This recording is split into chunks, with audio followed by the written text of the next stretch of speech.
I'm Deborah Tuff. Thank you so much for watching Upfront Gwinnett Speeding Havoc.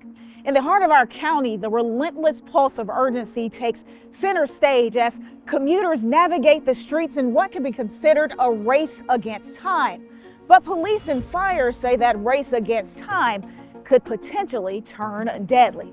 Here's the story.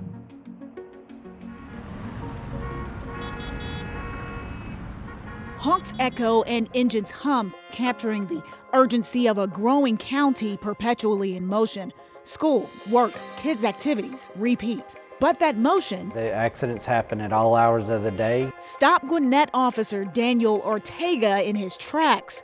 According to this police report, on August 9th, Ortega was driving in unincorporated Gwinnett answering a non-emergency call when he found himself in the middle of his own emergency. Police say Ortega was hit head-on by a suspected drunk driver. For that split second, I was like, you're not supposed to be in my lane. The aftermath visceral.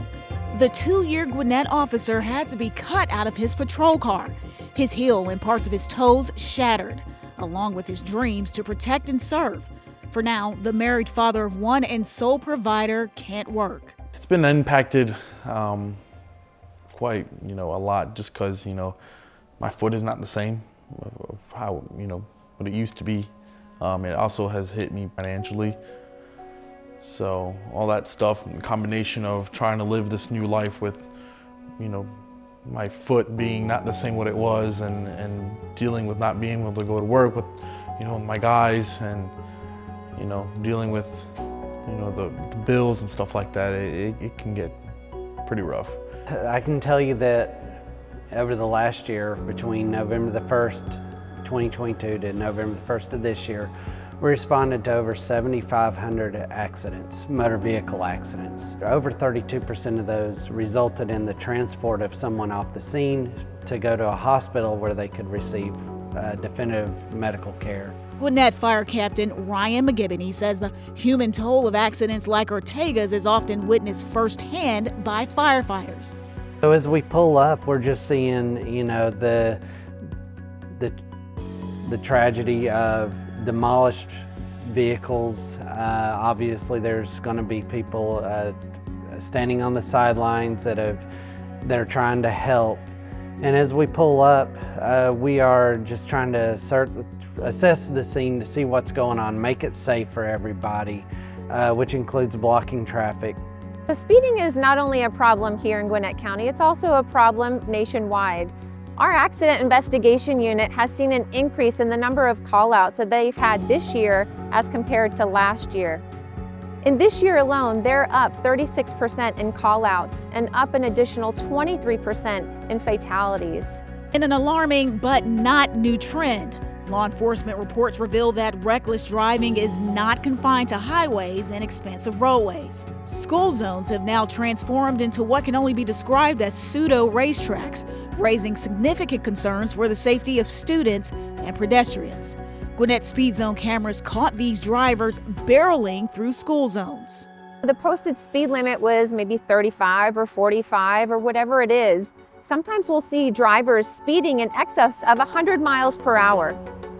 And cameras like this one were installed as part of the county's school zone safety program. Though the cameras are always running, the motorist will only receive a citation for excessive speeding in a school zone when the lights are flashing.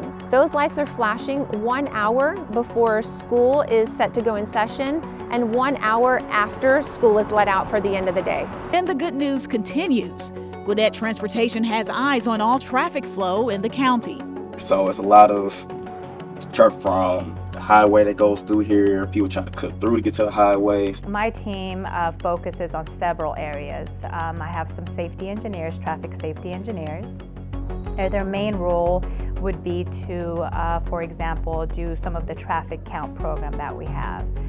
There's major intersections in Gwinnett that we count every 2 years, sometimes yearly if we need to give us a rough idea of how many vehicles are traveling that corridor, and it does help for future planning and future improvements throughout the county. Sylvia Golan's team oversees that initiative while also grappling with the challenges of reckless driving. We're going to be increasing the number of the speed radars that we're putting across the county. Initially, we saw about 7,200 people who were in violation of speeding in school zones. And once those cameras were installed, we saw a significant reduction. 95% of people who were speeding were no longer speeding.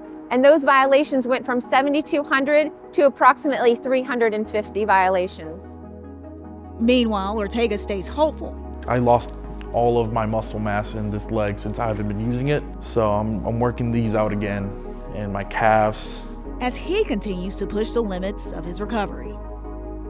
What's next for me is, the healing process. Trying to get back on my feet, trying to get out of this boot. And just trying to pick up where I left off. The collaborative efforts of Gwinnett Police, Fire and Emergency Services and Gwinnett Transportation underline a united front to tackle reckless driving and speeding related incidences head on. Until next time, I'm Deborah Tuff.